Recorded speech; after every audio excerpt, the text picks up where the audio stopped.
Civil जज senior division की अदालत में श्री कृष्ण जन्मभूमि की जमीन पर अवैध अतिक्रमण होने और उसको हटाने के लिए दायर की गई याचिका पर मंगलवार को करीब 1 घंटे तक सुनवाई हुई। अदालत ने अब अगली सुनवाई की तारीख 22 दिसंबर दी है।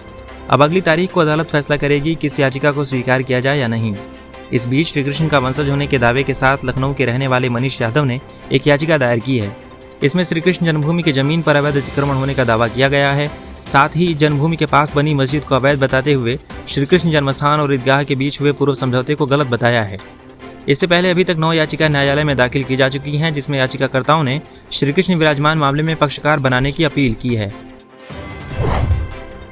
उत्तर प्रदेश की राजधानी लखनऊ में पुलिस कमिश्नरेट प्रणाली लागू होने के बाद लोग शहर के अपराध मुक्त होने की उम्मीद करने लगे थे। इन उम्मीदों के बीच लखनऊ पुलिस बदमाशों के आगे लाचार होती साफ नजर आ रही है।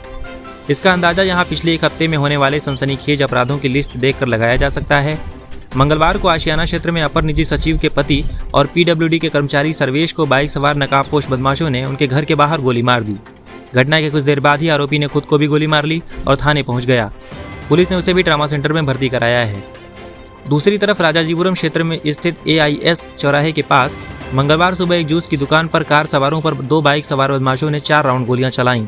शहर को अपराध मुक्त करने वाले दावों पर यदि नजर डालें तो बीते 1 हफ्ते में इन दावों को आईना दिखाने वाले कई मामले नजर आए।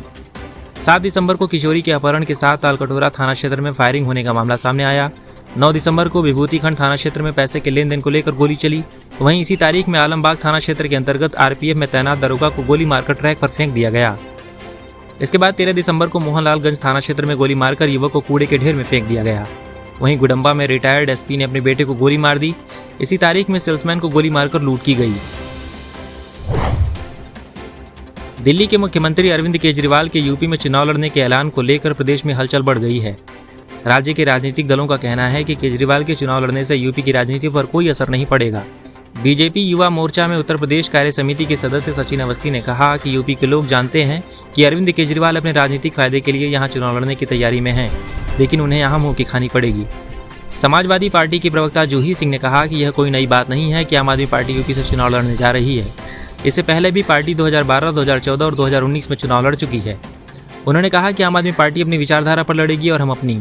वैसे भी यूपी के लोगों को केजरीवाल सरकार ने दिल्ली में कितना महफूज रखा यूपी वाले जानते हैं। कृषि कानून का एक हिस्सा भी अरविंद केजरीवाल स्वीकार कर चुके हैं। जूही सिंह ने आरोप लगाते हुए कहा कि केजरीवाल कहीं न कहीं बीजेपी के साथ खड़े नजर आते हैं। यूपी की जनता पर उनकी पार्टी का कोई असर नहीं पड़ेगा। कांग्रेस पार्टी की विधायक आराधना मिश्रा ने कहा कि अरविंद केजरीवाल पहले दिल्ली संभाल लें या यूपी की जनता तय करेगी कि चुनाव में क्या करना है। मिश्रा ने कहा कि उनके दिल्ली मॉडल का यूपी में कोई फर्क नहीं पड़ेगा, क्योंकि वह एक विफल मॉडल है। किसान आंदोलन के कारण राष्ट्रीय राजमार्ग पर आवागमन बाधित होने से फलों, सब्जियों समेत कई सामानों की सप्लाई थमने लगी है। होलसेल कारोबारियों के अनुसार जगह जगह पर होने वाले प्रदर्शन के कारण ट्रकों की आवाजाही पर असर पड़ रहा है।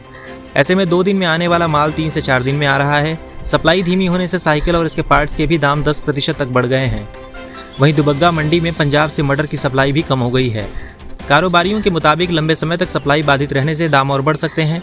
The truck and transport association के अध्यक्ष अरुण अवस्थी ने बताया कि आंदोलन के कारण ट्रकों के आवागमन पर असर पड़ रहा है। कश्मीर से फल और पंजाब हरियाणा से साइकिल और खेती के सामान आने में परेशानी होने लगी है। कई बार ट्रक वालों को रास्ता बदल कराना पड़ता है, इससे समय और किराया बढ़ जाता है। उत्तर प्रदेश सरकार द्वारा कतरनिया घाट को इको टूरिज्म के तौर पर विकसित करने की कवायद तेज कर दी गई है। मंगलवार को इस संबंध में खादी एवं ग्रामोद्योग बोर्ड कार्यालय में कैबिनेट मंत्री सिद्धार्थनाथ सिंह और वन मंत्री दारा सिंह चौहान ने बैठक की। इसमें फैसला लिया गया कि यहाँ के वन्य जीव विहार में इन्वेस्टर्स समिट कराई जाएगी। इसके लिए वन निगम को नोडल एजेंसी नामित किया गया है। सिद्धार्थनाथ सिंह ने बताया कि जिम कॉर्बेट नेशनल पार्क की तर्ज पर कतरनिया घाट वन्य जीव विहार को विकसित किया जाएगा। PPP मॉडल पर इसे विकसित कर पर्यटन के लिहाज से यहाँ विश्व स्तरीय सुविधाएं उपलब्ध करवाई जाएंगी।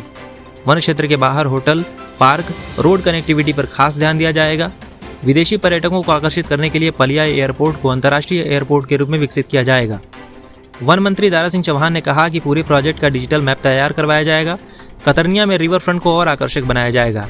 इसकी ब्रांडिंग और मार्केटिंग पर खास फोकस रहेगा।